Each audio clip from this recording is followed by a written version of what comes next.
Praise the lord. ప్రభువైన యేసుక్రీస్తు నామములో మీ అందరికీ వందనాలు. సామెత గ్రంథం 21వ అధ్యాయం 2వ వచనం.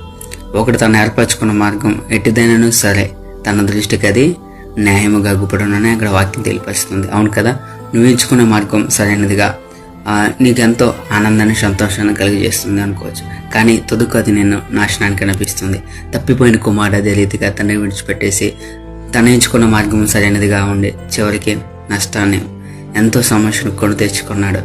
అవన్నీ జరిగిన తర్వాత తండ్రి గుర్తుకొచ్చాడు. తండ్రి కోసం కుమారుడు తండ్రి కోసం ఎదురు చూశాడు.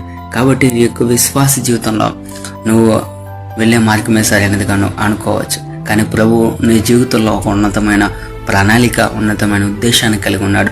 నువ్వు ఆయన మార్గంలో నువ్వు నడిచినట్లయితే, ఆయన దృష్టికి నువ్వు అంగీకారంగా జీవించినట్లయితే నీ జీవితంలో ఎదురవుతున్న ప్రతి సమస్య నుంచి, ప్రతి కష్టం నుంచి నేను విడిపిస్తాడు.